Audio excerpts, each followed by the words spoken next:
should be in. Chris, thank you very much for joining me. Yeah, it's coming up now. It's recording. Yeah, hi mate. You okay? All good? Good, thank you, mate. Yeah, you don't look like you're in the north of England, there, mate. No, slightly warmer here in the south of Spain, so can't complain. How's things, mate? What's been going on? Yeah, been absolutely up the wall. We've got 2 Grapplefest shows. One this coming Sunday up in Mauritius in Africa. First one we're doing abroad. So I'll fly there on Thursday, land Friday morning. Got most of the stuff set up with one of the guys who's helping us over there. So hopefully everything will be spot on. I'm sure I'll run into some problems, but I've got 24, 48 hours to sort them out. So I'll hopefully get that one up and done. And then I fly back on Monday, land back in Spain on Tuesday, and then I fly to Liverpool on Thursday, and we do Grapplefest 13 on Saturday. So yeah, it's a pretty busy 10 days, mate. Keeping yourself busy, mate. I mean, Grapplefest is massive now, right? It's like for a while it's been big anyway, but I mean it's pretty massive now. You're going to Mauritius as well. I mean it's pretty big now. Yeah, we've decided to sort of done pretty well in Europe. Like I said, I think we're coming up for I think it's 4.5 years now, coming up for 5 years at sort of the end of the year, the start of next year, sorry. And we've done well in Europe. We're doing 4 or 5 shows a year, and we decided let's push the boat out. Let's go for it. So we've got a couple of contacts who we're going to be working with. We're going to go to Africa and the Middle East next year. Hopefully, we're looking at say we've got this one in Mauritius, which sort of came off. Got that one going, and then we're looking at Zimbabwe, hopefully, and Dubai in the first quarter of next year, as well as Liverpool as well. Going to keep the 4 shows in Liverpool going. And then it's going to be 3 in Africa and 3 in the Middle East, we think. So 10 shows a year. So it's going to be a full-time job, basically, now.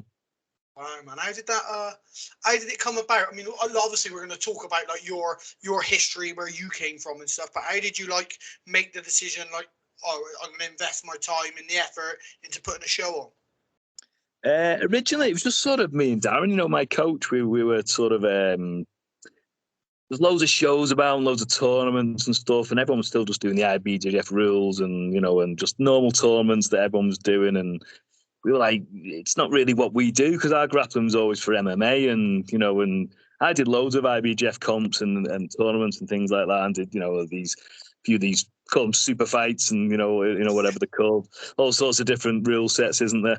And I was just sort of like, well, it's not really what we do. I mean, at the end of the day, the goal should be submission, shouldn't it? Yeah. Wherever you get it. There was so much stalling going on those comps and things, and we don't roll like that in the gym. We just roll for submission, and we never had anything like that. And we just said, let's sort of go for it. Unified rule set. We'll make the sort of rule set that we want. Put it out there and just see how it goes. And I mean, the first shows, it took a little while for people to get used to rules, and especially when we started getting some bigger names in. I was talking about this to someone the other day, and I said I had a few of the big name Brazilians sort of on the thing going, how could somebody get mounted for, 4 minutes the match and then end up losing because but I'm like, but they didn't do any submission attempts, or they didn't try anything, they didn't do anything. So, but now everybody knows the rules. The same guy, quite a famous Brazilian guy was actually, who put that comment, has actually been in my inbox since asking for matches. So it's gone full circle. So the rule set, how does it fare up to just normal submission grappling, ADCC rules, or what sort of rule set are you going, like EBI? Like what sort of rule set are you going with? We sort of did our own. Basically, it's the rules. I mean, obviously, we want you to finish the fights by submission. But if it doesn't, we have 3 judges, 3 black belt judges, very good. They know the score. And our first criteria is like genuine submission attempt, like i.e. a fully locked in triangle that has to be defended. The other guy has to stop what he's doing, defend it. So not just throwing your legs up over his head. It's like fully locked in, fully and somebody manages to get out of it. Armbar, things like that. A leg lock. It's got to be fully locked in. They've got to be applying the submission, not just in the position to apply it. They've got to be going for it, and the person has to stop what they're doing, stop their attacking, and defend it. That'll be classed as a genuine submission attempt. Yeah. If that's equal, or there isn't any in the whole match, it'll go on second criteria, which would be positional dominance. i.e. passing the guard, mount, taking the back, things like that. So sort of there's no points at all, but the referees will look at that and go, well, he passed the guard 3 times, but he did no submission attempt. The other guy got 1 submission attempt, but no guard. But the guy who's done the 1 submission attempt will win. He'll trump that. If everything was equal, it'd come down to the guy who passed the guard, say, more times. So it's now everybody knows it now. So it's when we do the rules meetings, it's not even hard to explain. But yeah. back in the day when we first started 4.5 sort of years ago, we had to spend a bit more time explaining it to people. And I mean, it's gym rolling. You're rewarding gym rolling, right? That's exactly it. That's exactly what it is, mate. And like I said at the start, it's what we train for in the gym, because we were an MMA gym. Same as you, really. You roll to finish, and you roll. It doesn't matter if you're you pass my guard, or you've done this and I've had to turtle and I've had to do whatever. At the end of the day, if I sub you in that 10-minute roll, I've won. Yeah, mate, exactly. Yeah. I mean, there's IBJ. It's got its own system. It's been around for years, but I've never really conformed to it, because lots of my I consider myself a submission grappler, right? Not a jiu-jitsu player. So yeah, that's exactly the same as us. Yeah, you go to jiu-jitsu classes and stuff, and of course, jiu-jitsu is a huge part of my game, but I'm a submission grappler.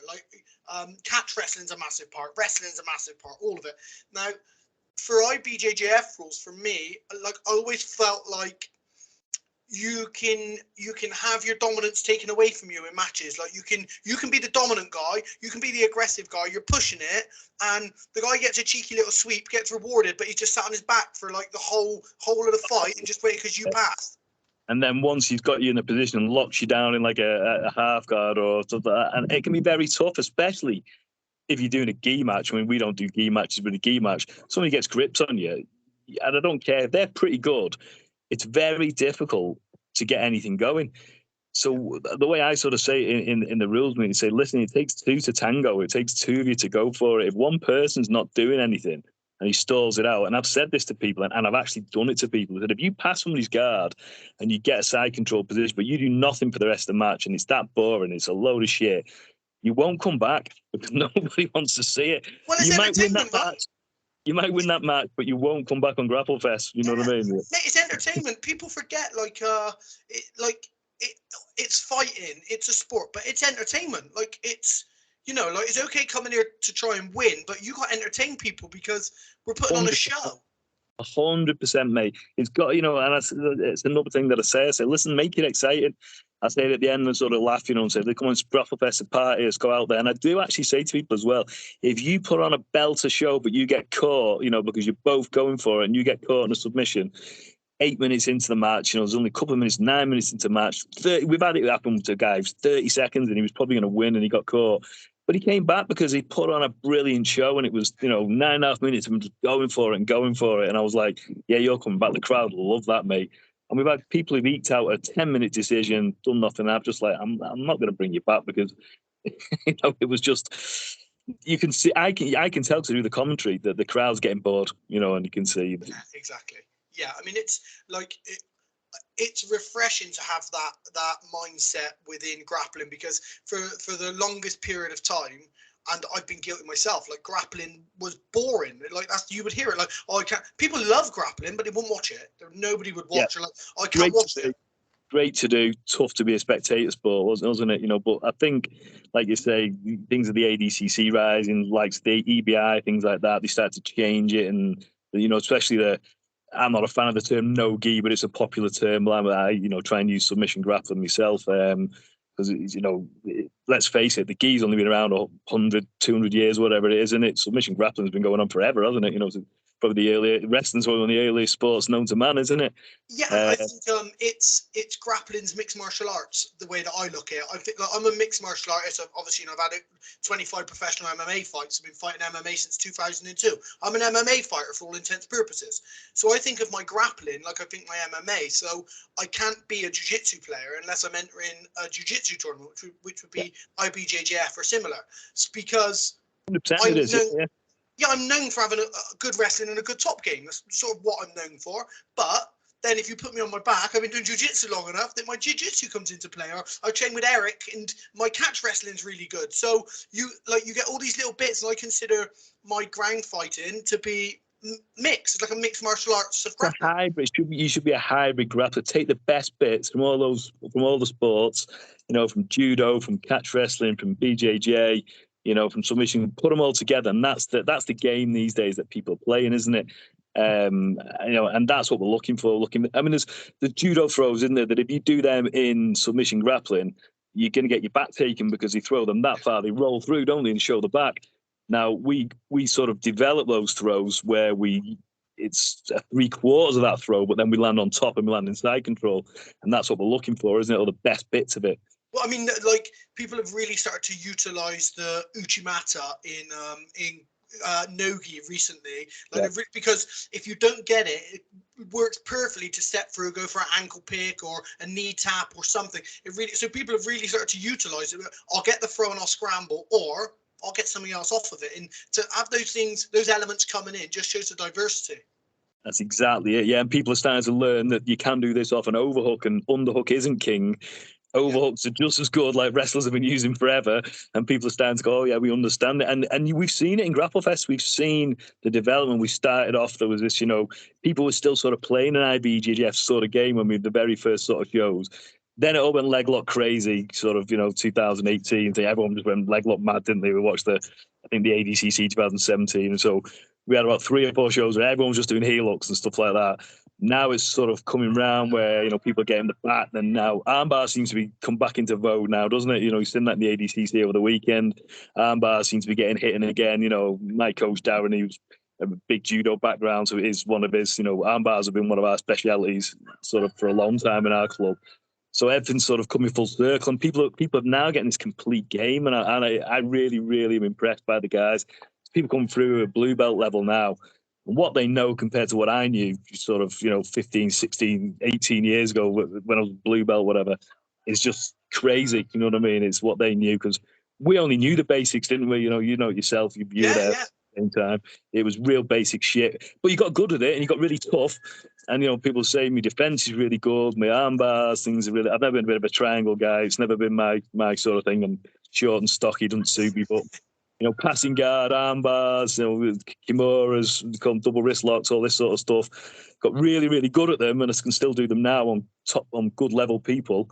But the wealth of knowledge that the other guys have got, sweeps and submissions and different guards they use and things like that, is crazy. It's stuff that I just never even learned, I mean, the amount of guys who, blue belt and purple belt level, who they sit and they go straight to reverse de la Hiva and they're going straight to X, or they're inverting, and I'm thinking, and it's partially because, I'm sure you'll admit as well, partially because of my ignorance. So I was like, no, you get on fucking top and you smash and you get past, and you get like a head and arm, or you get do you know what I mean? You get something dominant, and then you see these guys, they're coming in, and before they've even got a really well established Kimura, they can invert and they can sit to X guards, I've got it. We've got 21-year-old purple belts in the gym who are giving me hell now. You know what I mean? You're like, oh God. No, just simply because you can't, like you just said, you can't get that dominant position on them before they've made a move. Or if you do, your defense has to become really good. I mean, look, when you're experienced, you've sort of seen every position, haven't you? But I'm the same. It's I like to smash, pass, get past them. Attack the body and attack the legs as well from those sort of positions. It's just been well rounded, but they've got some of these crazy guards, and like you said, I think my inverting days are over anyway. Just recently had some more back surgery, so I think that's done now. So I'm just gonna lie on people, I think, for the rest of my days. Mate, like one of my big motivations for speaking to you, obviously, like because the history and stuff, in Grapplefest, but you're a bit further on the evolutionary chain than I am, but the injury side of things, like, I mean, I'm bashed up, like I got a scoliosis of the spine, permanent brachial nerve impingement on the left arm, and so I'm pretty bashed up. My neck's really bad, and but I see the surgeries you have, and I see you say it all the time to people about how you wish you'd listen to your body more, wish you'd warmed up and cooled down, and as I say to all my students, especially the MMA guys, I tell them all about, stop getting punched in the face so much. You don't need to be sparring as hard. You're not taking enough time working on stuff that's going to help your body. No, have a break, dude. But then I fucking ignore it myself. Like, I'm nearly 40 years old and I ignore it. Yeah, I'm 48, mate. And, it was just, we used to do sparring 3 times a week. And it was harder than any of the fights we had. We just absolutely levered each other. People were getting dropped, knocked out, I've come home with concussion a few times, and I'm laughing about it, but it's not really what you want, is it? And like you say, But it I'm was great at ignorance. giving advice, great at giving people advice, terrible at taking it. Well, the thing is, mate, we never had us. Like, so we say this all the time. Like, Paul Reed and I speak a lot, and we're like, me, Paul Reed, and Ronnie Mann. We're like, we built our own MMA. There was no MMA coaches. We had people, so we'd be regularly sparring. Someone would get dropped in the gym, and they'd sit out around and they'd come back in or something. And it was because we didn't have a clue. Now that we do, and we're trying to pass it on, and you try and tell people, like, listen, don't follow our example. Like, learn from us. Like. It's good fun at the same time, isn't it? You go away feeling a bit tough. I mean, in like 2007, I think it was. All right, I went to America with James Thompson. He was training for his fight with Giant Silva, but at the same time, Jeff Monson was training. Yeah, so Jeff Monson was training for Pay Pano at the same time. So I went over with them because I had a fight coming up. So Jeff Monson's a strange character, right? So he'd ring us at like 1 a.m. He'd ring us, but I want to train. So we'd go to Dan Lambert's house. It'd be me, James, Dan Lambert, and Jeff Monson. So I'd be these guys. They're massive. And then, even then, those were, although the rolls were hard, it was easier than coming back and sparring with people in my own gym, because there was no ego trying to prove a point. There was no, I've got wobbled, but I'm going to carry on. It was just big guys. It was horrible. I mean, it was really fucking horrible rolling, but it was, do you know what I mean? There was no, like, ego was out of it. And I see your posts, and I think the message you're putting out there, about fucking take your time. Like, don't push through injuries, I'm trying to sort of educate people. I try and say it, when I'm coaching the gym, and I say, listen, do as I say, not as I do, sort of thing. It's like, I've had 5 surgeries in the last 2 years, but none of these are new injuries. Well, only one of those is a new injury. Two knee surgeries and 2 back surgeries, and these are from things that I've been carrying for. The 2 knee injuries are about 4 or 5 years old. The back one I've had for way over a decade, and just kept going and going and trying to manage it and get through it, and stopping for a couple of weeks here and there, then starting again. In the end, it just ended up, what went in your back? 3 herniated discs, me L4, L5, and my S1, which, as I said, has been going on for a long time. Been managing it. I was always having physio. I was always having to have a bit of a rest here and there. Or I just train through it sometimes, ridiculous things. Like I said, just when it was bad, train through it. I remember before I did the ADCC, I was actually in the warm bed. I hadn't trained for 3 weeks because of my back. It was terrible. My back was in total mess. And in the end, I just went in there, and adrenaline got me through and ended up winning gold. And everyone's like, oh, yeah, you're animal and all that. And then I got home that night and I was just lying on the couch and couldn't even move. So I was just like, it's ridiculous, really. But it was just like, yeah, but I've got a picture on the podium with a £5 medal around my neck. That's the thing, though. You're a bit wobbly going there. You get warm and you're like, oh, no, actually, I am the machine, I believe I am. And then that when you start to cool down again, it hits you. Didn't feel it when I was going, and I was as bad as it was virtually before I had surgery, and I didn't even feel it at the time. Then 2 hours later, I cooled down, couldn't get out of the car, couldn't get off the couch. It's just like, Jesus Christ. So yeah, so in the end, it just completely and utterly went. I was literally just demoing a turnover in a class. And I just sort of felt it go, and I was like, "Oh shit!" And I sort of stood up, and I went. It was right near the end of the class, and sort of like went, "Right, everyone's to spar now," and then sat down. I was thinking, and that was it. Within about an hour, I couldn't even move. So, luckily, I've got private health insurance. I've had the private health insurance for about 10 years or something, and never used it. I was just paid in, kept it going. Luckily enough, in the last couple of years, I've had more than my money back, I think. I mean, the thing is, mate, is people listen to Joe Rogan and stuff, and so you get straight away, you go, oh, have you thought about stem cells? And I'm like, yeah, I thought about them, but I ain't got to spare 20 grand. Like, what? Yeah, just a nip to Panama or Mexico and just bang a few stem cells. Like, I would love it. I'd love it in my neck. I'd love it in my back. I'd love it in my shoulders. I'd love it in my hands. But it's like you just said, I haven't got to spare 20 grand knocking around just to fly over there and bang a few injections in. Yeah, for one go. Like, dear, you are 20 grand. Like, I get it. I'm sure it's absolutely amazing, and it's the best you can go for. But I ain't got that money. I can't. In the meantime, I've got to try a bit of ice and maybe some physio. I've done the PRP, that's not too bad. it was like 3 sessions. I think it was about €500, something like that. I did that in my knees. So that was pretty good. You can get that done in the UK. I think it's plasma replacement. Yes. Then yeah, take your blood out and spin it, same right? sort of thing. You take your blood out, spin it, and the centrifuge. Yeah, do that. I've done that in my knees, so that's not bad. That's pretty good, pretty decent stuff. Yeah. I've got a guy who does it out in the UK as well, but he's up in the northwest. Alex. So yeah, it's definitely worth a trip up there for someone like myself. Like my neck's my real issue, but I've got my knees are bad, but my neck's like but it's definitely worth looking at. Around 2010, that's no, but a little bit later, probably about 2011, 2012. My neck was terrible for about a year trying to get through it, and that's when I went doing some gi in about 2013 because I just couldn't handle the snap downs in wrestling and stuff anymore. My neck was just gone. So I went doing some gi for about 3 or 4 years. And plus I did want to compete in the gi and get me belts and stuff.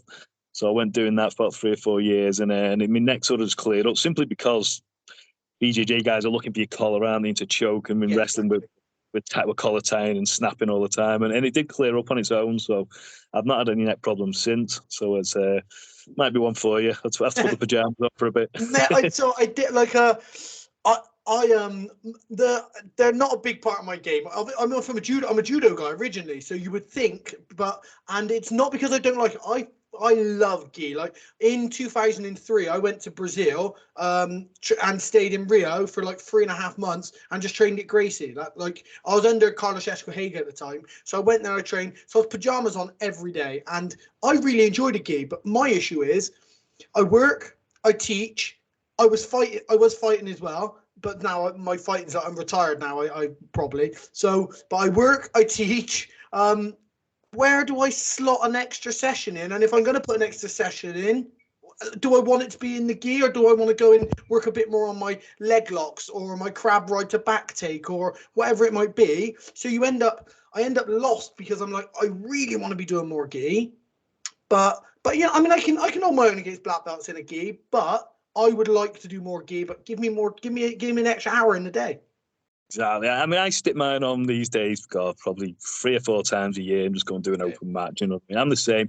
I'll teach 4 or 5 days a week. And well, I've not been for the last few weeks, but hopefully I'll be back in October, October, November, teaching again. And I just train once a day, 5 days a week. So I'll teach a class at 10 o'clock in the morning, and that's it. And then I'm like, listen, I'm 48. I'm tired. I can do 2 seconds, and then the next day I'm walking around like I've shit myself. You know what I mean? It's like, yeah, exactly the same. So occasionally I'll just turn up and throw it on, do an open mat, do a few rounds. It takes me a couple of rounds to remember my grips, remember where I am and stuff like that. But it's like, I think if you are a black belt, you do need to know the gi. And like I said, I went and did some gi comps, won a few gi comps, did some stuff like that, did it, earned my belts. But then at the end of the day, it comes down to time management for me. Really. I mean, I take the piss about the gi and I have a laugh and a joke, really. But I'm only joking. I do like it, and it's great to roll and everything.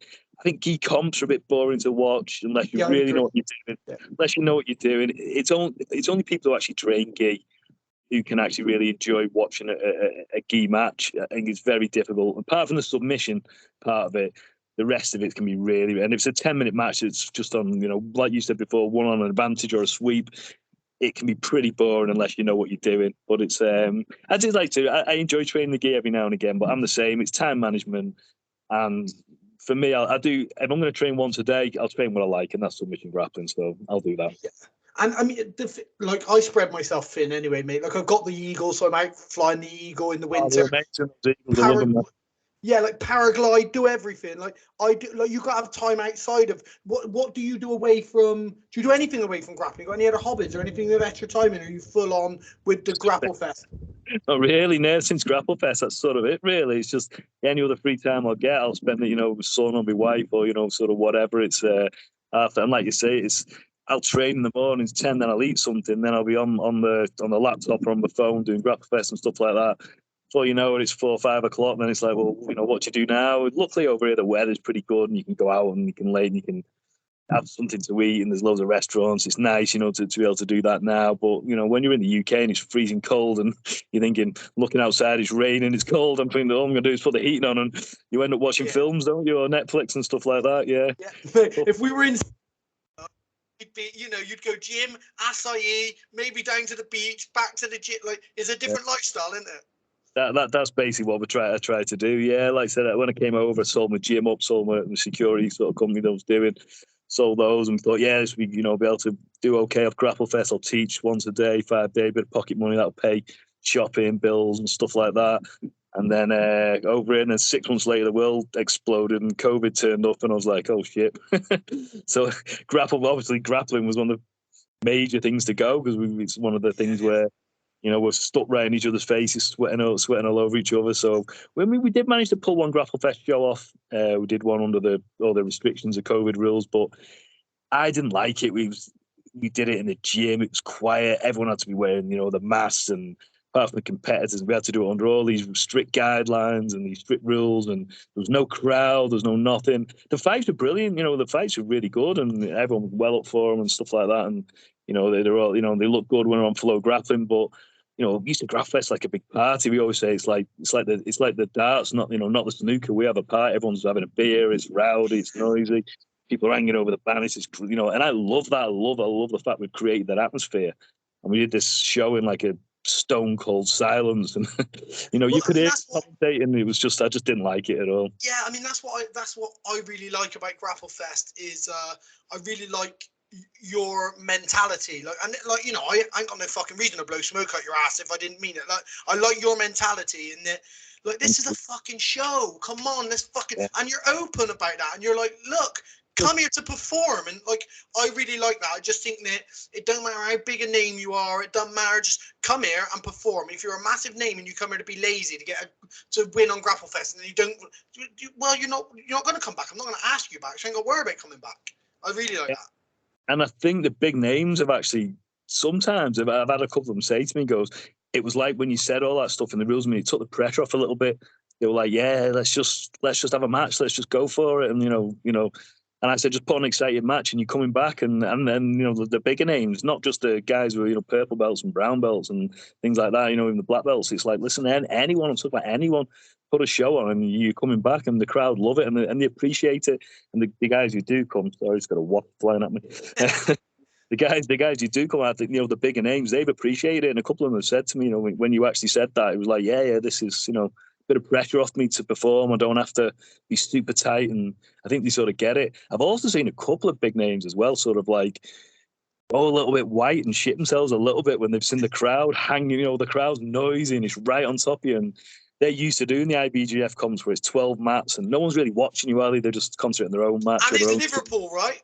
It's right in the town centre, mate, in a big nightclub, back in the town centre. It's crazy, honestly. It's there's people going crazy. When the Americans come, they're just like, what the fuck? They just can't get their heads around it. Well, Liverpool's a fan town, right? So, like your football club, both of them, they're really committed, really, they're a town that gets, a city that gets behind everything that they do. So to have in the centre of Liverpool, rowdy people in a club, everything's on top of you. I bet these guys are a bit shocked.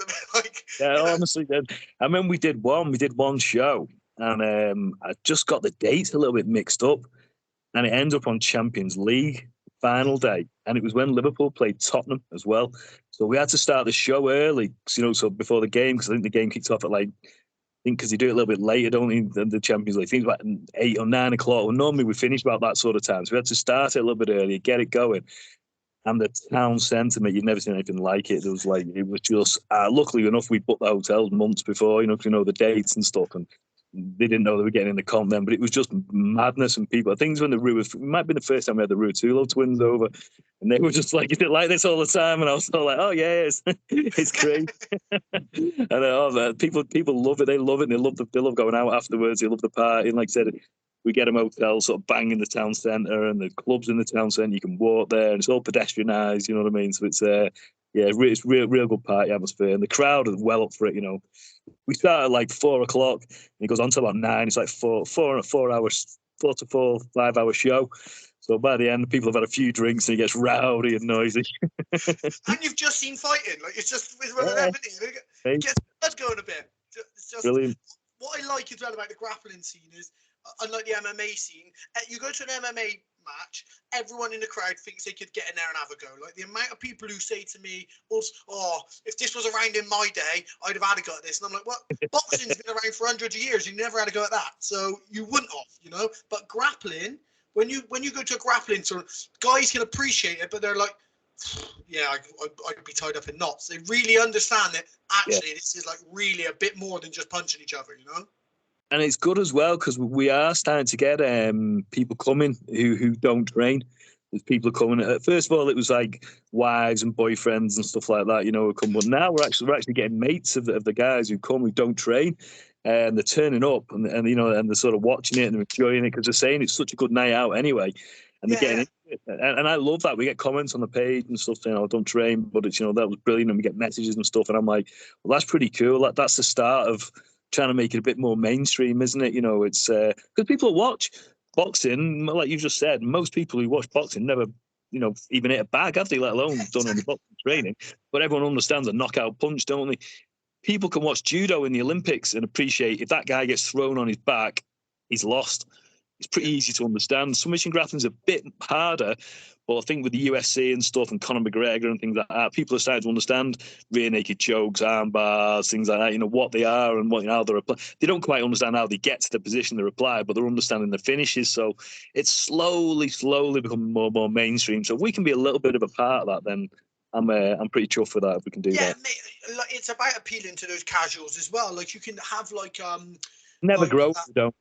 It'll never grow. Yeah, mate, the thing is, you get like you can have that bit with like that snobbery that jiu-jitsu's had like a bit over the years, where you know, like it's sort of held off a little bit, you know, or you can be like, right, well, we got to appeal, we got to be appealing. And I think this is why the Rotolo brothers are like, I mean, if you watch the other day, I mean, obviously everyone goes mad when Cade did like amazingly, but did you see Ty in the Absolute? Yeah, absolutely. And when he lost and everyone's booing, like everyone's booing, and it didn't even come back. Should have got that decision. Yeah, I mean, I thought he should have had that decision, but even if it wasn't, it's like, even if how close it was, everyone's booing because they just love him. They love the fact that those two are so out there and so. They just go for it. They are literally the epitome of Grapplefest when we've had them on. It's just, they were literally non-stop just going for the submission. There is no stalling, I mean, how they keep the pace up is beyond me. It's just ridiculous. But being 19, Yeah, I reckon. You know, I didn't start till I think I was 30 when I started. Do you know what I mean? So I've never done it when I was that young. But you know, but people love them because of the way they are, because they're constantly trying to win the match, submission hunting. You know, and that's the sort of people you want. I think the young guys coming through now, hopefully they'll start emulating that. I think, you know, and they'll start bringing that style forward.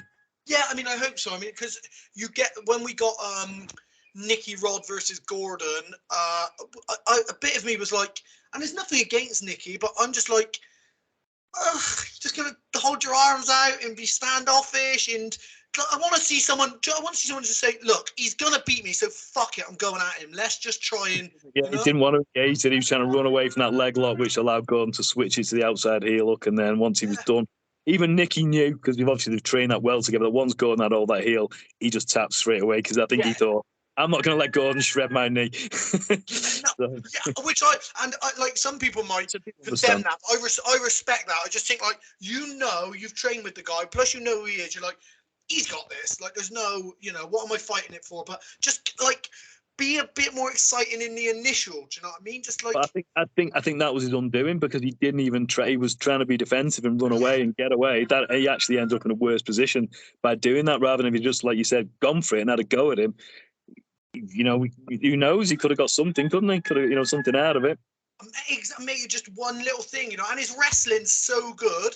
Like, you just get out one, you just slip. If he slips on a takedown and he just passes to side control, it might just land in the perfect spot. Like a Kimura could pop up. You might slip to north-south choke, just something, 100%. You know.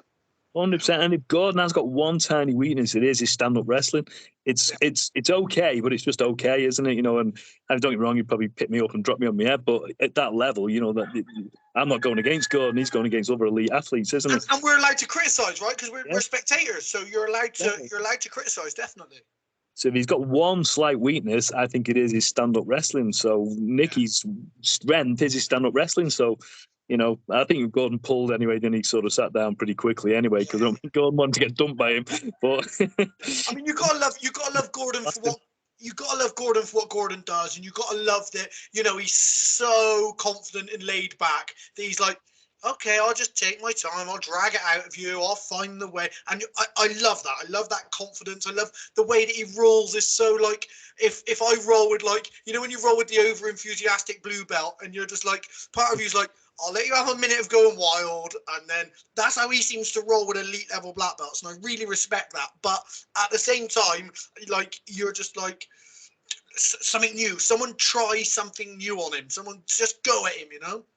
I think I've just thought of it then when you were saying, I think he actually gave Nicky his leg, didn't he? I think he just stood there and gave him his leg and let him single leg him. Oh, he did. Yes, he did do that, yeah. Yeah, put him down, then just went, all right, we'll start from here. I'm not bothered. Yeah. I mean, that's just that, like you say, is pure confidence, isn't it? That's just like, I don't care where we are, what position we're in. It doesn't matter to me. Top, bottom, wherever, I'm going to win. And he's so far ahead of everyone else. It's like crazy. It's a perfect example of so like Nicky Rod is a wrestler who's now learnt a bit of some submissions, and then you get like other guys who are like elite level jiu-jitsu players, and then you get like, who I guess you could say Galvao's a bit that, but then you got Gordon, who's a submission grappler, and that's the difference. It's like, well, wherever we'll go, wherever you want to go, we'll go. If you want me to be in Turtle, well, I'm pretty sure he'd have said to Felipe, look, we'll start. I'll put your 10 grand in. I'll start in Turtle because he's confident. He said that to a few people, and he said to me, "I'll let you start in Mount with my hands above my head," and so, you know, and said you can have that position. And I think that's got to be the goal you aspire to. It's got to be sort of, you know, that you are comfortable everywhere. I mean, like going back to what we said a while back, I was the same as you. I didn't really have much of a guard till about 2030. I would just get on top, stay on top, pass, get inside and stuff like that. And then about 2013, when I started doing a bit of gear and stuff, I thought, I'm going to have to stay. I wasn't bad at half guard. I was okay at that one. So I used that quite a bit in MMA, top and bottom. But then the actual closed guard and butterfly guard they were all right, but they weren't great. So for nearly 12 months, I forced myself to just go, get on your back, you know, in rolls and stuff like that. I used to just say to people, well, kind of starting closed guard and just work. And I think I did 12 to 18 months just doing that. And then, you know, from then on, I'm pretty much now, you know, comfortable with 90% of people wherever we are. You know, obviously when you roll against some of these guys who get over for Grapplefest, they're just like unbelievable levels, like ridiculous, you know, they just kill you. But it's like, you know, most people I can play half, butterfly, full guard, closed guard, you know, whatever. So it's you know, I think changing your game, like you said, going back to the start, getting this hybrid style where you're comfortable everywhere, that's got to be your goal these days. You've got to be good at everything. You've got to have some wrestling. You've got to have some guard play. You've got to have, you know, a top game. You've got to have a passing game. You've got to have a leg lock game. You've got to have an armbar game. You've got to have a game on the back. You've got to be able to do everything, haven't you? Yeah, I mean, I think it comes from the gym. Like just don't worry about how many times you get subbed. Don't worry how many times you sub someone. Roll with a purpose. Like the same as like what you were saying there. I remember when I was in America, I rolled with Marcelo years and years ago, and he used butterfly. No one had ever done butterfly guard on me. Not like you to know. I couldn't do anything. And then, so I was like, well, I'll stand and pass. Well, you couldn't pass the butterfly. So I was like, what? So then all I did for like about a year or so, just did butterfly guard. So I just got quite a decent butterfly guard. But because of that, you end up in half guard or guard a lot as well, because people will pass you because you're not very good. So then I became okay off my back. Now I say to my students or people I'm teaching, I'm like, look, it's not about, you're not trying, a submission here is not a win because you're doing a 5-minute round whether you sub the guy or not. If we've just done a whole session on half guard sweeps and you don't go in the half guard at all tonight, you've wasted coming here. Like, start in half guard if you need to. Just like start with have a purpose to why you're rolling. Go in there and say, oh, we've been working half guards. I'm going to go half guard, or I'm going to try and pull half, whatever it may be. But roll with a purpose, because this is when you become more diverse and well-rounded, not just like, oh, well, I know I've got a good triangle and I know I've got a good armbar for mount, so I'll just get to those two positions. Go into your A game all the time. Yeah, I pulled lads in the gym when I'm teaching them and just saying, why are you in that position? You do that all the time. I know you're good at that position. get in half guard, like you just said. We've just been working on that for the last month. Get in there, start in there. Let's see you do something from there. Get out of that position, get out of that closed guard that you like, doing that triangle that you like. I know you're good at that. Do something else. And I've seen them look shocked, and and I'm like, come on, change your game, change your. Or I've actually barred some people and said, you're not allowed to do. You're not doing arm bars. Yeah. So you do, and you're great at them, but let's get good at something else. You know what I mean? And then afterward, 3 months later, they've thanked me. At the time they thought, I better think you bastard. You know what I mean? Mate, Stopping me there. I used to hate situational sparring. Like, I used to hate it, but even now, still at PEDs, like, we'll go to PEDs, and still now, black belts will still be, right, we're going to start from here. And it doesn't matter what white belt, black belt, whoever's there, but you'll start situational sparring, and I love it. It doesn't, like, I used to hate it, but as soon as you start coaching, you realise, and it's like shrimping. I used to hate shrimping, like hip escaping up the mat.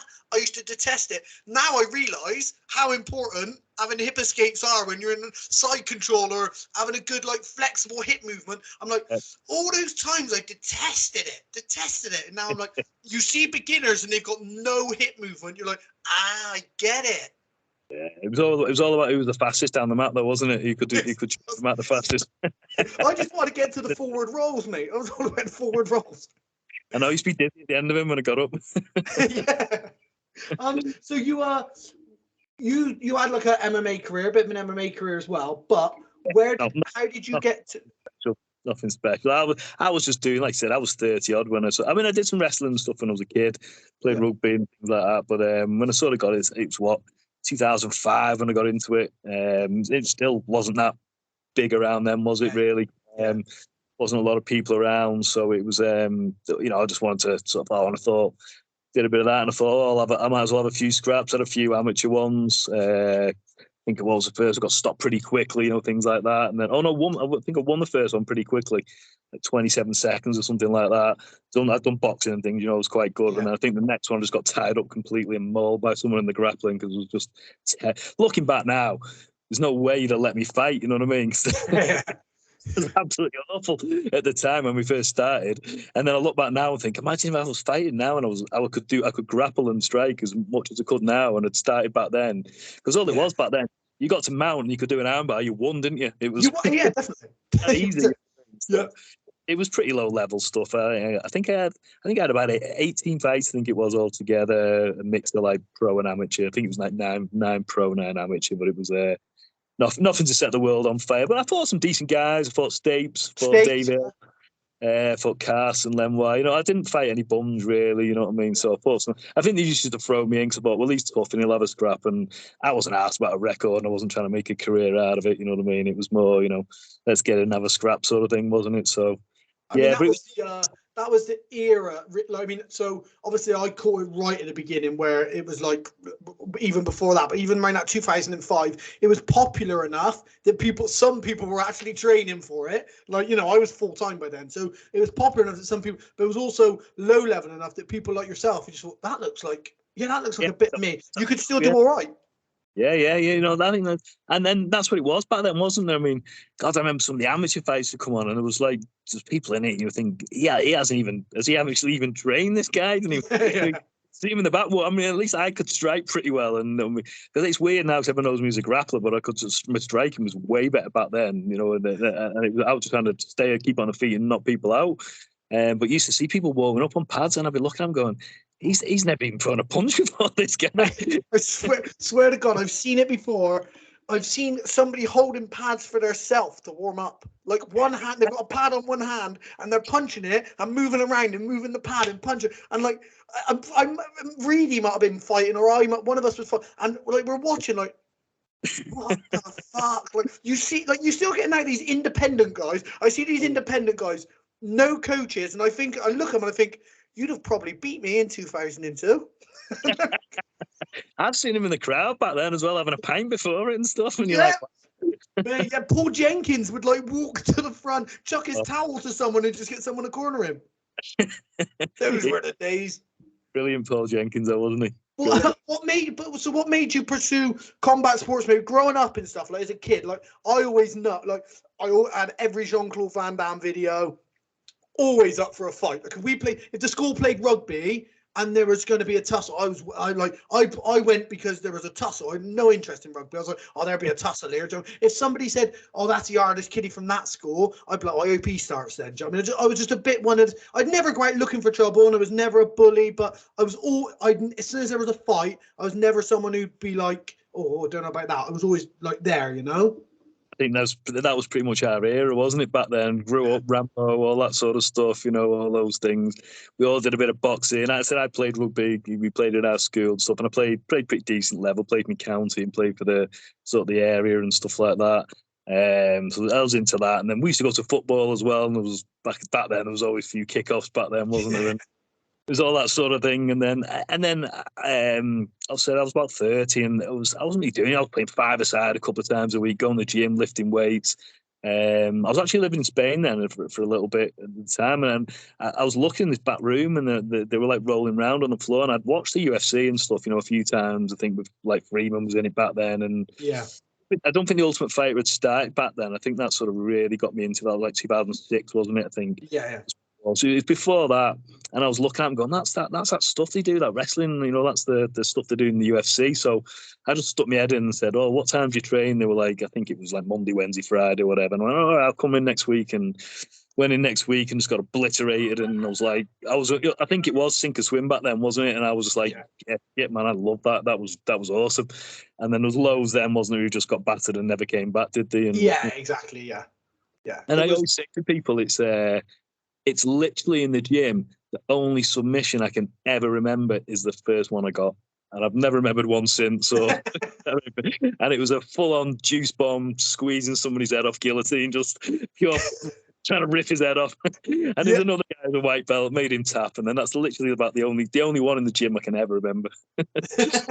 Gritting your teeth as hard as you're squeezing the guillotine on. I was just squeezing. It was probably the worst technique ever, but I was just pulling his head off and managed to get it. And I think I've been training about 4 weeks by then or something like that, 4 or 5 weeks. It was the first time I managed to. Another white belt, he'd probably come about the same time as me. And it's literally, I can't remember the guy's name or anything. I just remember getting this guillotine, and then I've never remembered another sub in the gym ever since then. You just get them and you just carry on, don't you now? And you don't even think. Yeah, that's what I say to my students all the time. I'm like, look, you're going to be shit for ages. And then what's going to happen is one thing's going to click. And once that one thing clicks, maybe it's a guillotine or maybe it's passing the guard. Once one thing clicks and you think like, oh, it'll open 3 things. Once those 3 things are opened, all of those will open 3 more. And before you know it, because you've got one thing right, you've just opened the jigsaw puzzle, and then you'll be okay for about a year or so. You'll start progressing, and then bam, you're going to hit that block wall again, and you'll need one thing.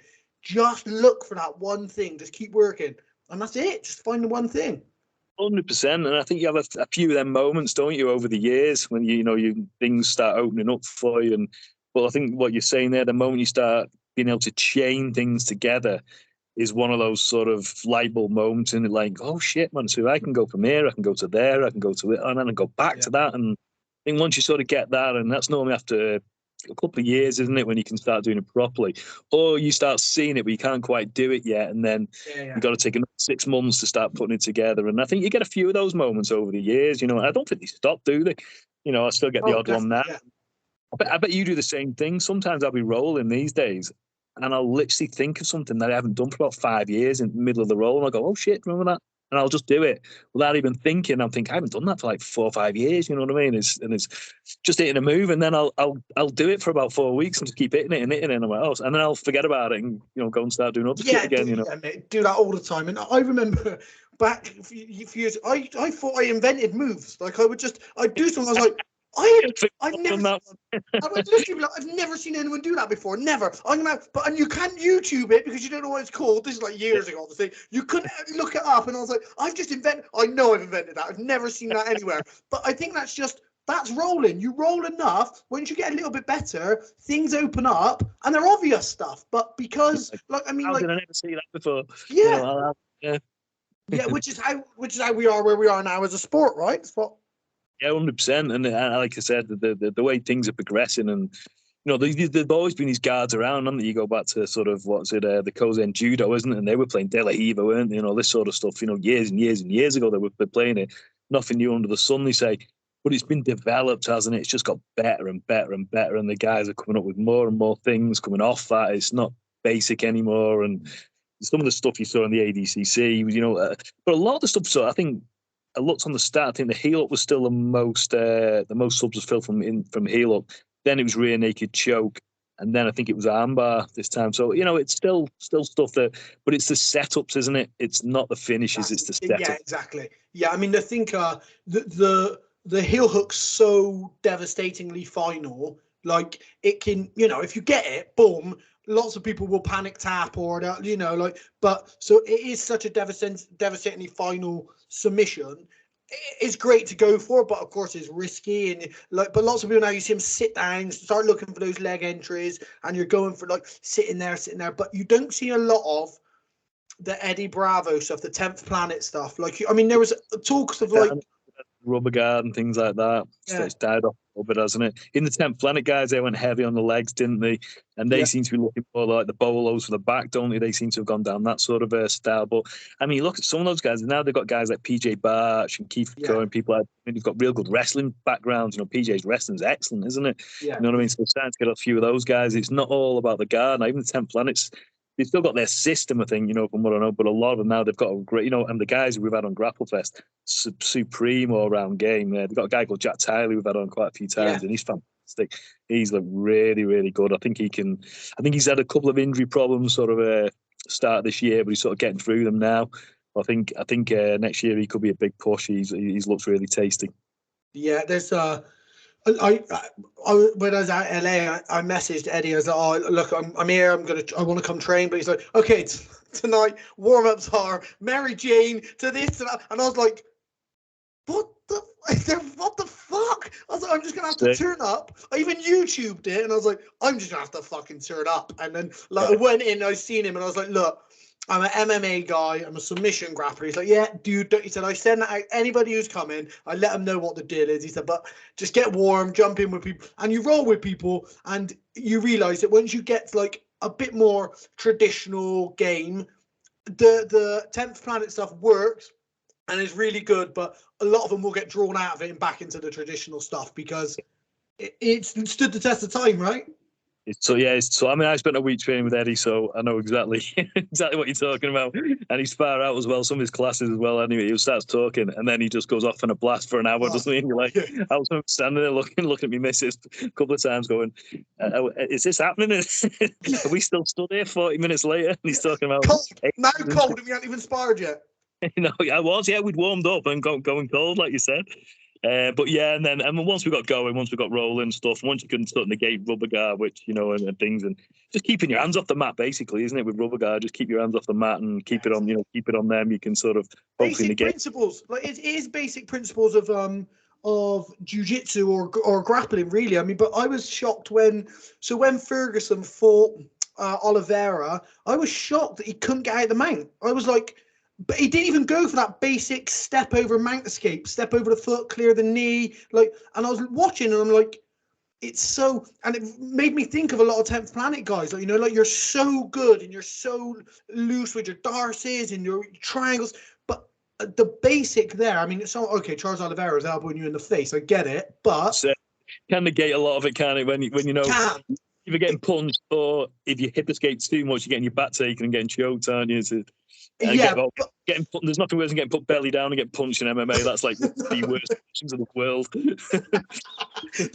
there is that, but I do think that in a lot of high level pro MMA at the moment, mount escapes are like seems to be like a forgotten art in a lot of them. I watch it a lot and I'm like, man, these guys are really stuck there holding people down and stuff, Well, I mean, I don't know whether it's me, but I sort of think that the old thing. Oh, I do UFC. Instead of we all laugh and joke and say, no, we do MMA. But I think UFC has got its own style. If you look at it compared to a lot more of MMA, it definitely is. They all sort of say it, and I've had the conversation with Mark Goddard and sort of had a joke with him and that, and I'm like, they definitely stand them up fast.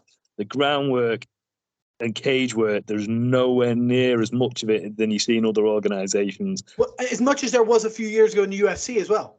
The UFC, there used to be quite a bit, didn't it? But the last 5 years, a lot of it has just become kickboxing fights in 4 rounds gloves, and they're circling around, they're doing this. And I've joked with Mark, and I've said, mate, when they're doing that, will you just please lie him down? You're always standing him up, just lie him down with you.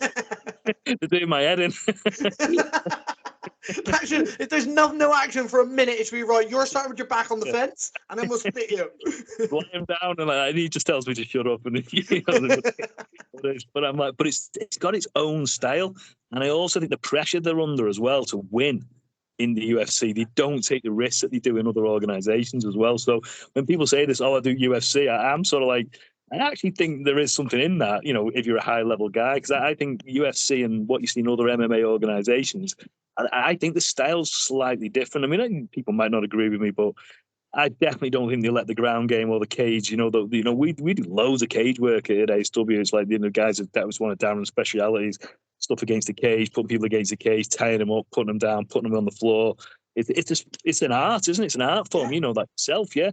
And down the cage for anyone in the minute, it's pretty much just split up straight away, isn't it? It's just back to striking in the middle, and well, you know, I have a designated cage grappling night. Like so, Tuesday night is my wall work night because wall work's massive. Like even being able to hold someone on the wall and punch them without them getting off the wall, like you have to teach people that. It's not one of those things that you can just learn. Or what happens is people end up holding people on the wall and nothing happens, and you get separated. Yeah. And then you do need standing up. But I mean, getting up itself is an art form, isn't it? Getting up off the bottom when you're squashed against, you know, again the corner. And let's face it, the cage hurts, doesn't it? If you get in your face pushing the cage, they're not nice, are they? I don't think people realise it's like hard wire and it's sticking in your face. And I know. Someone's giving you little chopping shots in the side of your face. It's horrible, isn't it? Yeah. You want it. And even on your elbows, when you're getting taken down, your elbows grate against it. I hate it now. Sometimes I say, you know, the mat's fun. Say, oh, do you want to go and grapple in the cage? And I'm like, no, I'm all right, mate. I'll stay on the mat. We got a padded wall for a reason. Yeah, I've done enough for that, mate. I'm quite happy on this nice comfy mat here. So what are you doing competing wise yourself now, mate? Do you think you're done with all the injuries and stuff? I really don't know. I had plans, you know, I was sort of doing okay, and then I've had all these surgeries, and then there was coming up, and then they've got the European ADCCs, which are starting to do the Masters in now and stuff. That's coming up in November, but I think I'm going to struggle this year. My doctors give me the okay to go back in about 3 weeks now, but it's going to have to be light anyway just to get going. So, I mean, my back's also, you know how your body feels, don't you? You know, you like. I feel strong in the gym. I'm lifting now. I'm doing everything now. I feel good. And like I said, the hernias and the disc thing's been sorted. What I've been left with is some pretty nasty nerve damage from when it crushed the nerves. And I've had some like horrendous sciatica in me, like in me glute and my hamstring and into my calf, and wakes me up in the night throbbing still. And like I say, my back's fixed. When I'm in the gym and I'm warm, I feel great. But then, you know, a couple of hours later, I'll start getting this nerve damage. And I like I said, I want to try and get on the mats and get back coaching. That's my first goal. Just get back on the mats, get enjoying myself again, see how we feel. And then they have the Masters divisions now. You know, I'm sort of, you know, so I can have a play around of those. But it's going to be next year. I'll take a look and see how I feel. But, you know, I'd like to compete again because I do love competing. It's great. And I still get that buzz from it. But it's whether in reality now, whether it happens, it doesn't. But if I'm just going to coach the rest of my days and enjoy 5, 6, 7 rounds a day on the mats for the lads, then I'm quite happy to do that. You know, I enjoy it. I love it. You know, there's no better form of exercise than me, really. And I've got that from being in the gym and lifting weights and stuff. You know, I'm doing 4, 5, 6 days, you know, a week, and trying to have one day off in between, then go back and stuff. And I'm like, geez, how's people coming in and do this every day? I normally lift twice a week and I enjoy it. My 2 lifting sessions a week, I'm like, that's great, because I'll do 4 or 5 grappling sessions in between. Doing it every day, I'm like, oh shit, man, I'm getting bored here. Obviously with my MMA career, probably I'm 39, and my MMA career, like I say, probably over. Just because if I get offered a fight in Japan or Australia, I'm going. Just because I cornered at Pride, but I never got to fight Japan. Do you know what I mean? So like, cornering in Pride was a massive experience. I'd love to go fight there. And Australia, cool. Yeah, it was amazing. So I think, like, you know, if I got offered the right thing, but grappling wise now, like, I don't get me wrong, mate, I haven't really got a lot of interest to go to a local leisure centre where it's somebody's World Cup and they're going there to pull your leg off for a roll. But like, you know, a 10-minute sub only on Grapplefest, 100% I'll train like a professional MMA fighter, and I'll come and I'll roll, you know. So that's what I'm looking at now. We can arrange that then. We can arrange that. That's no worries. There we go. We get that. That's me, because I'm still if I'm going to do something now, it'll be like the Euros no gi, the World no gi, the ADCC Euros. I'm not going to do a I did. The last one I did was a local comp over here, the Andalusia thing. That was literally when we just had lockdown, and I was like, "Oh, get me out there, let me have a comp." I had 2 matches against a couple of guys as well, and won them both. It was great, but it was sort of that feel. But I literally did it because I hadn't competed in ages, and then I ended up having knee surgery after that, so it was slowed me down. But if I do compete again, same as you, it's going to be something big, something decent. You know what I mean? Something because if get there. Like, exactly like me, I guess, and this is why Reedy went on fighting for as long as he did. Like, it's just you're still the athlete in your head. You're still I love going to the gym and I love doing cardio so hard that it makes water come up to the back of my mouth and my teeth sting. Like I love that, but there's got to be a reason for me to do it. And I love training. Like I've got a title fight coming up, and like when I grapple, like. It's not for me to say. You sound like a prick when you talk about yourself grappling, but like when I grapple intensely. I love to roll, like I like full on. I want to not to hurt each other, but I like it to be intense and roll with a purpose.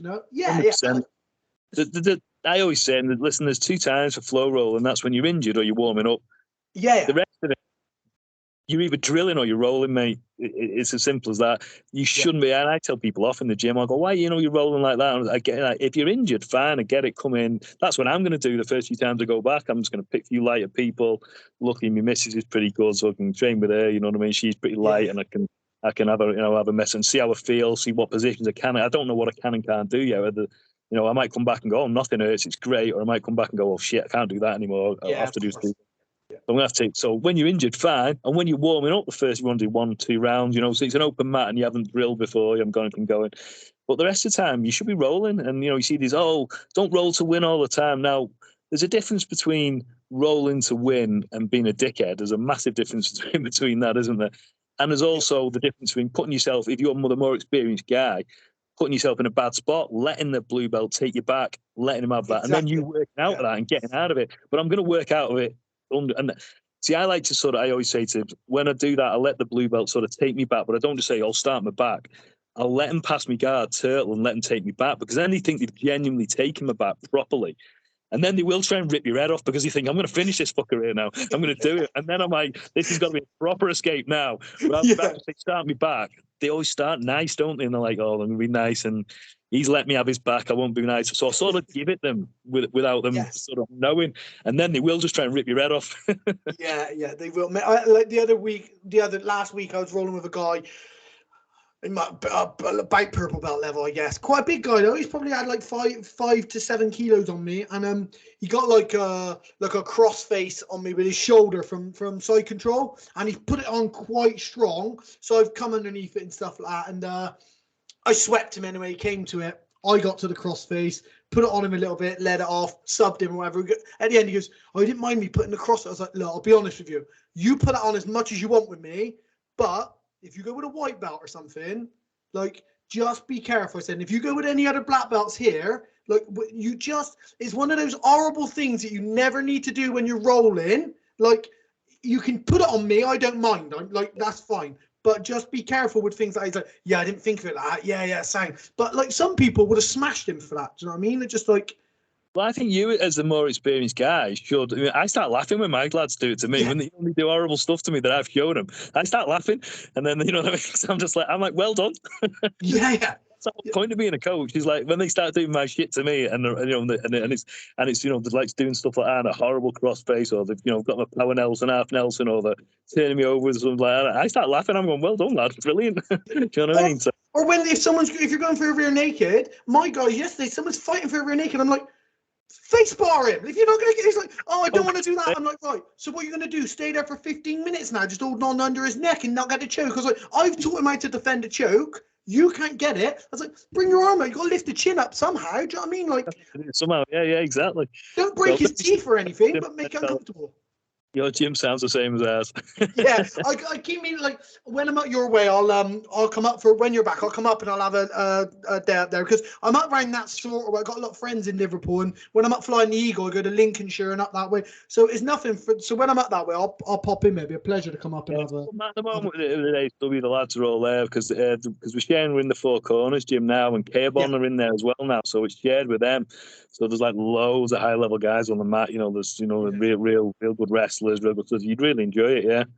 Yeah, I mean, I'll definitely come up, mate. So what with your injuries, mate, when you said, is there anything that you're doing or anything you recommend that you think has helped you, like anything for people who are like maybe like a bit older like us, or maybe people who are just having surgeries, anything you've done, like some physio or some yoga, anything you think's benefited you, taken anything? I think 100%. When you're getting older, I think the weight training, you've really got to keep that up, keep yourself strong, keep yourself fit. You've got to get in there. Listen to your body more than I did. I think you're probably the same. When you're the coach, so sometimes you have to turn up to the sessions, don't you? Yeah. I'd have probably took more time off if I wasn't the coach. You know, if I'd just sort of gone, well, my knee's wrecked here. I need to take 2 weeks off. But when it's your gym and you're the coach, you have to show up, don't you? So maybe that's never. And then I get warm and I'd be like, oh, sod it, I'll just roll, you know. And that's stupid, you know, it's a stupid idea. You need to learn to hold yourself back. Listen to your body. Like I said, I'm great at giving advice, terrible at doing it, but great at giving advice. But really listen to the body, because there's times when there's no way on earth I should have even gotten a mat, let alone trained, let alone competed or anything, and did do. And people are like, oh yeah, you know, you got through it, and look at you did it. And I'm like, yeah, well, look at me now, you know. Mate, even demonstrating a double leg, like, right, just leaning in and putting your head against them. One of my neck's really bad and I'm getting shooting pains down my neck, and I still demonstrate like stuff. I'm like, this still really fucking hurts. Like, just demonstrating stuff really hurts, you know? That's the final straw on my back. I did a turnover from Turtle, and that was the final straw. As I rolled through and I went through, I just felt it go pop.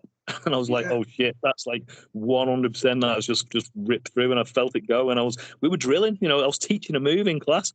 And like I said, luckily it was like sort of near the end, and I did it. I wasn't even grappling, I wasn't rolling, I wasn't doing anything. I mean, it's come from years of that, but that's how it happened. Just drilling, like you say. It's so listening to your body, big thing. And also what I did as well, especially with my knees and stuff. When they went, I just carried on training, and I was just like, yeah, just keep going.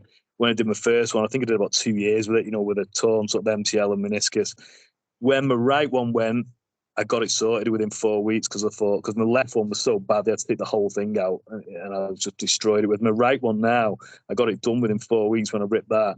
Yeah. And it's like it's normal. It's like it's just a normal knee. My left one, I feel in the mornings, it's like it's bad arthritis in it and stuff, and I can feel it's bone on bone, because I left it. So if you get an injury, go and get it looked at straight away, and don't listen to internet doctors. Don't do anything like that. The only way you're going to get something checked is an X-ray or an MRI. That's it. You know what I mean? Yeah, and like people are like all this. Oh, I take glucosamine, chondroitin, MSM, and I take cod liver oil, and I take. Like, you should take all those things, but they're having such a minimal effect on you. Like, look after your body.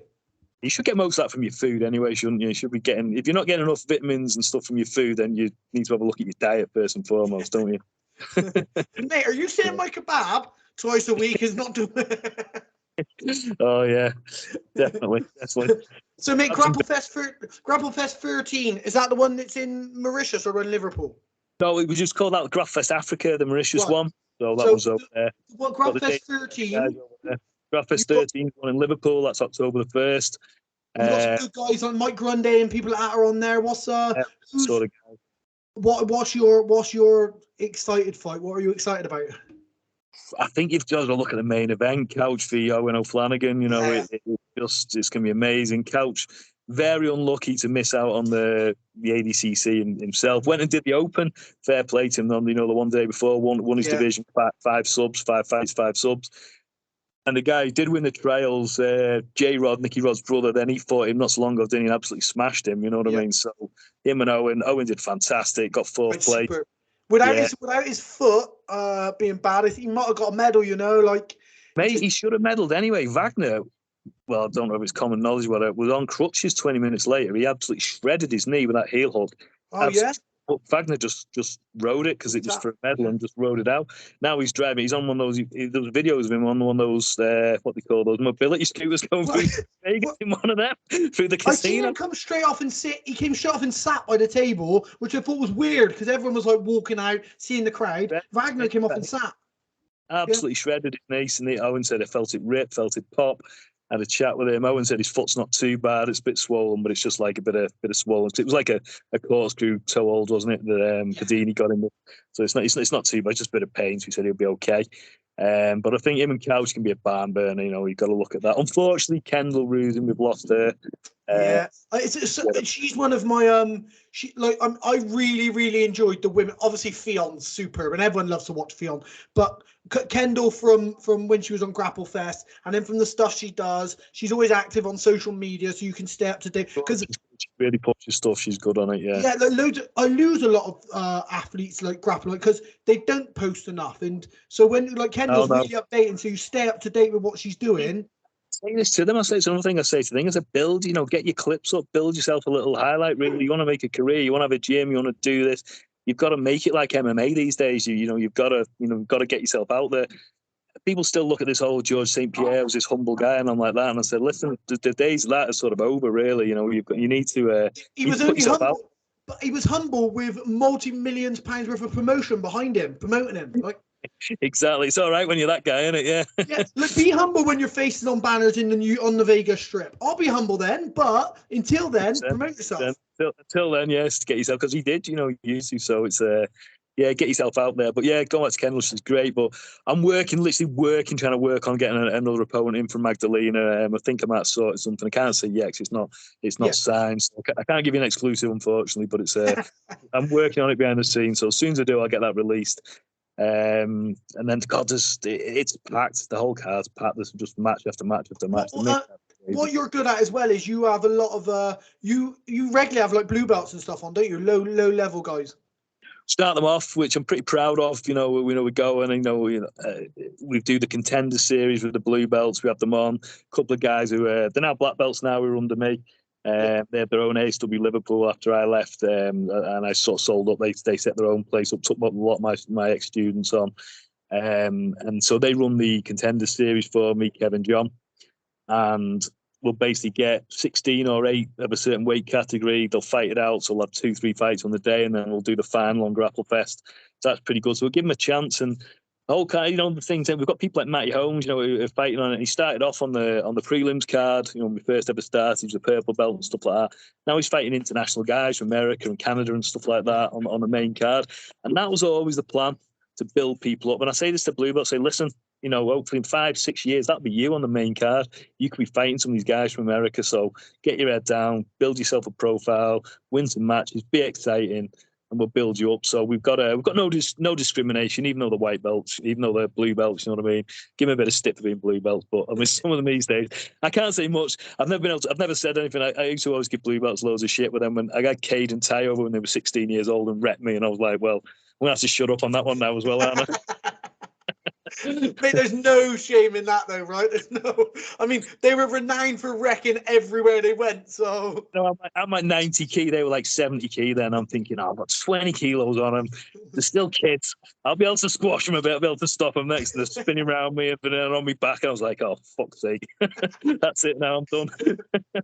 Mate, yeah, helicopter arm bars and stuff aren't your game, are they, mate, to be fair? Like...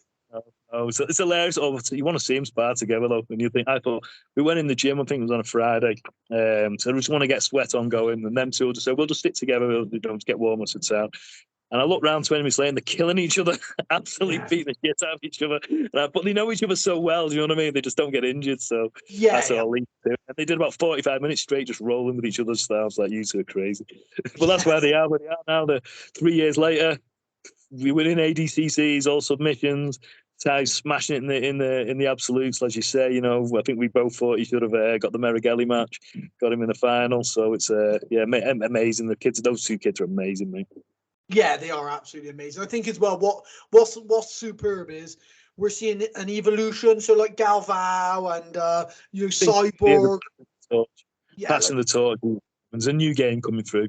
Mikey Musumeci, all those sort of guys coming through. I think there's There is a new game coming through and a new breed of grapplers, definitely. When you see like Baby Shark and Mika together, and you're like, this is like unbelievable jiu-jitsu, but this is like, because obviously I've known about the like Andre for years, and you know about like Cyborg, and you know can list off a load of people we've known about them, but now we're seeing these people from the very, because of YouTube, we've seen these from the very start. We've seen them compete at the highest level from young.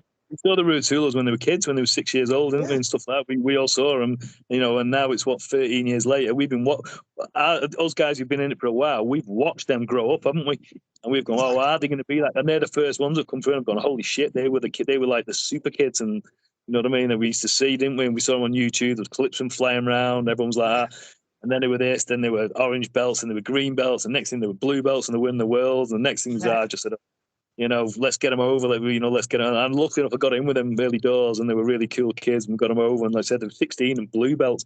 I think they've just turned. I think we had them on in November, and then I think the birthday's sort of either the end of the year or the start of the year, and they turned 17. I think Galbar gave them a purple belt, but they were fighting black belts already and winning. And that's just madness. Only losing because they were getting bullied because they were fighting guys out of their weight category because there was no one to fight. Yeah, and then they didn't do gi for ages because they were like, it's pointless for us to do gi because we want to fight black belts now when they're purple belts, brown belts. Like we want to fight, and we can't do it in the IBJJF comps because you're not allowed to, because in the belt, you've got to do so many years at each belt level and stuff like that. So they just said we're going to concentrate on no gi, which is great for me because I've had them on 3 or 4 times now. So I was like, yeah. Coming back, superb. But I think you'll see them in the air doing a bit of gi now. Well, they did do the gi worlds, didn't they? They ended up fighting each other in the final, didn't they? Yes, right. Yeah. The black belts, which is crazy. No clothes out there as well. It's a proper scrap. So like I said before, they're proper scrap boots. So amazing. But I think there's definitely is a change in the guard. I think, like you said, Mika and Baby Shark and all those guys coming through, and the Caden Tai, it's the talent level's ridiculous. And I think the USA will start pushing out some real good kids as well. Kolabati, he was really hyped, wasn't he, to do really well in this ADCC. Didn't quite go his way, especially after the way he was in the trials. But I'm pretty sure you'll see him bounce back as well. I think he'll be one of the force to be reckoned with. Well, there was lots of shocks though. To be like, Craig was a bit like, Craig went, Lachlan went. They all went quite early on, and you were a bit like, oh, like. This just goes to show the game now, the level, plus everyone's putting everything out there. People's styles. You can't come in with the same old shit. You've got to mix it up a little bit. And that's the thing. The great thing about these young kids is, my game's going to be different. When Cade pulled off that arm bar to the set, man, it's just superb. And Lachlan had got to his best position, really. He'd gone into K-guard, into his 50-50 trademark. K just didn't look bothered one little bit about it. Next thing, he's coming through, past the guard, onto the, as soon as Lachlan framed on him with his arm, they normally hit the dash and there, but he jumped on the armbar, didn't he, instead? So it's like, wow, it was just, the all-round game is just, the skill level's just phenomenal. It's just, it's like we said right at the start of the podcast, didn't we, that I think the difference in what these guys know now compared to, they're showing us stuff now, aren't they? And you're like, wow, they're just evolving all the time. And that is, like, people like yourself can take pride in that because you've given them a platform, because realistically, mate, like, would these kids be what they are if the platform wasn't there for them, or would it still be how it was back in the day and they'd have come up through a bit like Galvao did? Then you hear about him because he wins ADCC, but because they got a platform like yourself, and there's other big ones as well all across the planet, but like yours, you bring these guys in, you give them the platform from early on, and you push it, and you're like, boom, these are the guys. And not for people who we've talked about the Rotolos a lot, but go back and have a look at Grapplefest previous cards, and you'll see it's like a who's who of who was on ADCC. We had over 25 competitors, I think, who were ADCC. We had on this, and it's the best people, the best 16 in the world, and 8 in the women's divisions, and it's the best guys. The gym that I coach at now, Santeri Lilius, his gym, he was on there. Tough first, because obviously the Europeans, we don't get the best seeding, but he got Holt first round, he won it all. But he went all the way with him, really. Basically, just ended up sort of getting his back taken, but he's there. But he put on a great show, and I know how good Santeri is. He's fantastic. Do you know what I mean? So it's like you say, the platforms now. I think it would have stayed that way, because that's what people did. They went and did the IBJJF comps. They won a few world titles. They won this. They were all skint. They had no money. They did a few seminars. Then they opened a gym, and that was it, wasn't it? Yeah, exactly. Now they're earning money. Now they're earning money, fighting, flying around the world. They can teach seminars. I set seminars from up when they come over here. I say, "Liz, part of the deal," and stuff like that. Yeah. You know, Craig Jones, I did him a seminar tour, and Lachlan Giles of like nearly 20 odd seminars or something. I think Craig did 20 odd seminars in 3.5 weeks. Something. I think Lachlan did about 18. You know, they were literally doing them every day, earning money. Send them across, you know, they're away for 3 or 4 weeks or whatever, but they've come home with a shitload of money and the stuff. You couldn't do that even 5 or 6 years ago. That just wasn't happening. So, and I think also the rule sets, the different things, you know, the different way of fighting, the different, like I said, rolling in the gym, like we said at the start of the conversation. So I think, yeah, it has 100% changed, which I'm pretty proud to have been a part of that. So I think they're trying to change things. As well, you should be, definitely. And I think what it allows people to do, what people might not realize, it allows people to be rewarded for being themselves at jiu-jitsu, not making a character up and making weird videos and being extremist and being doing stuff to promote ourselves. They can promote ourselves by being on these shows like yours that are promoting them, and they can turn up, they can roll, do what they're best at, be entertaining, and they're getting rewarded for that, as opposed to having to make up this character or create something just to earn their money or draw attention, you know? 100%. It's like the Daisy Fresh guys. You know, we've got them over again. They're doing that, and you don't see them in the crowd afterwards. They are the best at it. They're just straight. They finish the match and they're in the crowd with the crowds, talking to everyone, taking photos, doing all that. And I'm like, man, that's like, how cool is that? You know, imagine Ronaldo ain't jumping in the crowd, is he, at Old Trafford? Exactly, yeah. Taking selfies with people and going on, and you know, they're doing seminars, and you can go and train with them. They'll roll with everybody, and they're doing the tours and things like that. He's like really good at it. The social media is fantastic, you know, and they come over and genuinely love it, enjoy themselves, and they're like, well, how the fuck can we not love this? We're coming over to England for a week. You know, we're getting flown over. We're doing seminars. We're getting, you know, a bit of money to fight on the show. We're getting this, you know, and I'm like, respected by the promoter, respected by the crowd. Like it is a big deal to have that respect from your promoter and stuff. You know, like that's a big deal. Yeah. Especially coming from, you know, as you have as well. We've dealt with the shit promoters who don't give a fuck. Like, well, you didn't sell any fucking tickets. Well, you're not going to come back if you didn't sell any tickets. Like, well, if I got knocked. Yeah, I'm paid to fight. Paid to have a fight. Exactly. If I come out in a minute and I hit someone with a helicopter kick and knock them out in 20 seconds, you're going to be begging me to come back on, and we just have a chat about this fucking ticket deal. So having a promoter like yourself who's like literally like smiling, like, look, have you got everything you need? Yeah, go out and have fun, enjoy yourself, bosh, boom. Like, that's a big thing for him to travel, because it's a big deal to travel from the States to come over here to have a grappling match. Yeah. I mean, a few of them, you know, especially at the start, you know, when I remember the big one we did in Grapplefest 2, and I had Craig Jones and tasting his, and I was literally, you know, basically contacting him on social media, and I knew Craig looking up already because I'd already done some seminars with him, and I'd trained with him and stuff, so I knew him, so I got him in. And Mateus, I was just contacting him on sort of Facebook and Instagram and talking to him. He didn't know me from shit. Do you know what I mean? So fair play to him. He took a risk, and I was saying, listen, I can pay you this much money, and I can do this, and fly you over. And it was a big match, and it'd never been done before. And at the time, they were two of the best guys in the division. Ended up meeting the ADCC in 2019, the final, didn't they? But we'd done the match before. But at the time, we were brand new. We did, you know, our first show. We just had all UK people on it. And then we decided to go for it and say, yeah, you know, it has worked. Let's do it. And when we went for it, and I said, he didn't know me from shit, and he took a big risk, you know, to fly over from the States and come from New York, and to a guy who was saying, yeah, I'll give you this, I'll do this, and I'll get you some seminars. Could have turned up, could have been an absolute idiot, couldn't I? Could have been an absolute dickhead. Yeah. Mess the whole thing up. So fair play to him. He took a chance on me, and it all paid off. The chances are you would have been, because most of the scene. That's the scene, right? That's the fight. And people can say, "Oh, it's just grappling." It's the fight scene. Generally, it's the fight scene. Like, grappling is part of the fight scene. And what you've had a lot of MMA promotions were promoted by people who were just trying to be promoters and make a few quid. Now, once grappling starts getting bigger, back in the day, I remember. Yeah. Well, some of them were terrible promotions in the end, weren't they? I feel like now in the last since there's loads of grappling promotions popped up as well, trying to piggyback and a little bit, and I've seen some of them are awful. There's a couple of really good ones. I've seen some new ones that are really nice as well, but I've seen some real low level shit, and I'm like, oh, I actually said we had the combo when me and Darren speaking. I thought, I hope it doesn't like end up like MMA, mate, where you just get all them dickheads just doing a show. Because what happens is, don't get me wrong, some of the matches I've seen that I've wanted to make, and then they've taken those matches, but then I thought, well, that's a good match, well done. But then they've had a load of shit on, and the production's been shit, and it's been terrible. And then I'm like, see, now I'm not going to put that match on because it's already been done. And you've done it on a terrible show that would look terrible. It was, in a sports hall, and it looked crap.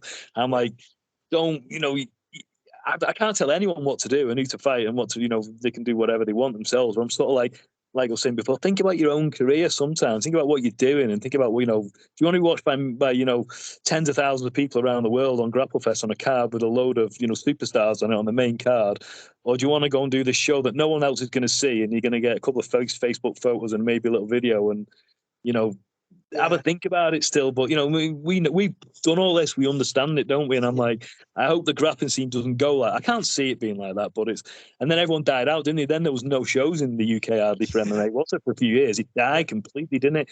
Cage Warriors had died off, all sorts. Luckily, they had a good revival. But all those little shows all died, didn't they? Because people realised, oh shit, this is actually pretty hard.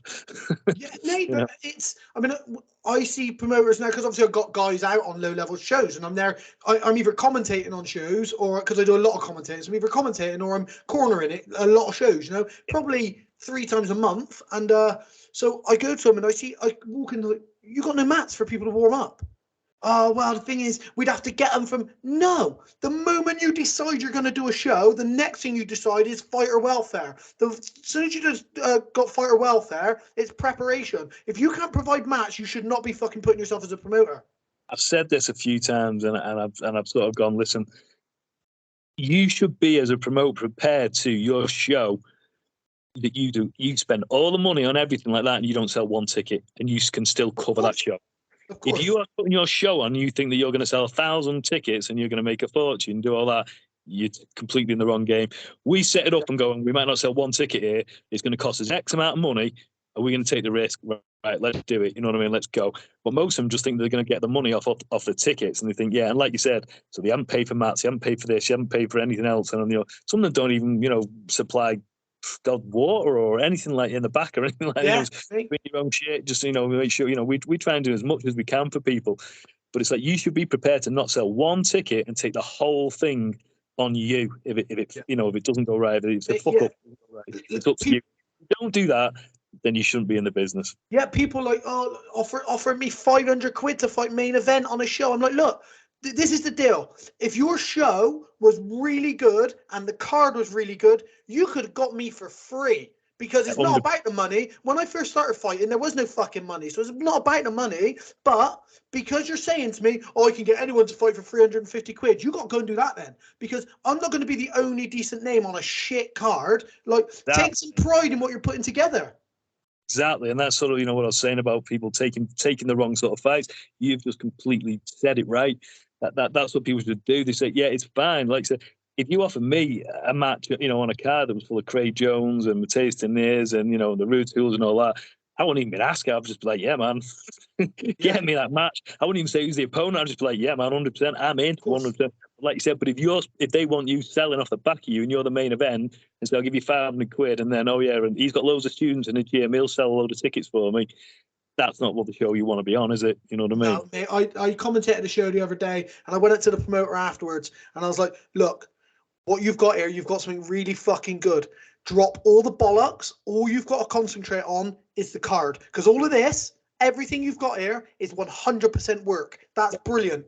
All the other shit you don't need, all you've got to concentrate on is the card. That's how easy it is now for you to do your job.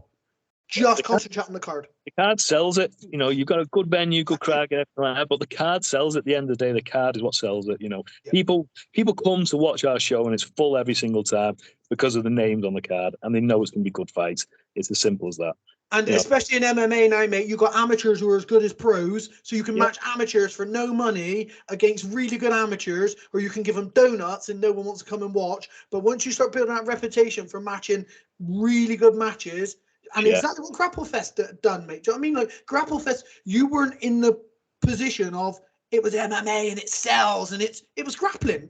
Like, let's have it right. You were selling grappling, and you tried to make it like an MMA venue. fight and stuff like that. I'm trying to make, the walkout and stuff. So it wasn't just in a thing. We tried to make it like an MMA event, but it was grappling. And that's the vibe we went for. Like I said before, our little thing we always say, we try and make it like the darts, not the snooker. I don't want a boring fight thing. I want it noisy, and I want it like an MMA event. And that's the vibe we went for. And luckily, it pulled off and people liked it. So no, mate, listen, you absolutely smashed it, mate. Grapplefest is one of my favorite grappling events to watch, because of that, because of all those things. Because the card's always fucking pretty spectacular, but also the event's good, the commentary's fun, like everything's like what I want to watch. So you did kill it, mate. You absolutely smashed it, and it would be a privilege to be on there, mate. We've spoke about it before me coming on. So, yeah. You let me know, because I think you got injured, didn't you, or something like that? Yeah, I did, mate. Yeah, but no, mate, I'm ready. Let's get Grapplefest 13 in Africa out of the way, and then give me a shout when you're matching the next one, mate. And I'm 100% there. Grapplefest 14 is December the 3rd, mate. So it's up to you. If you're there. I'm there. I dyed a beard white for Christmas, and we are there, mate. Let's do it, man. Let's do it. 100%. Mate, listen, thank you very much for coming on. All the best with your recovery, mate. I hope that you exceed the expectations in your back. I hope you don't push it, though, mate. But I hope you're back soon. So Instagram, social medias, where do people follow you? Grapplefest, whatever you want them to follow. Anyone you want to shout out? Now's your time. Grapplefest, Facebook, Instagram. We're more active on Instagram with sort of the stuff for Grapplefest and things like that. But I do try and double post it onto Facebook. It's all on there. And mine's Chris Tomo 99 on there as well. So you can hit me up on there and listen to me talk some shit and do some terrible memes. What about your tutorials and stuff, mate? You've put them out before, haven't you? So are they on YouTube, or are they purchased? I've got one BJJ Fanatics as well. Yeah, Chris Thompson, Grappling for Gringos. And they are awesome. I've seen a lot of them. They are really good. So, yeah. Nice. Brilliant. Awesome. Thanks, mate. Thank you, buddy. Cheers, fella. See you in a bit. Cheers. Bye-bye.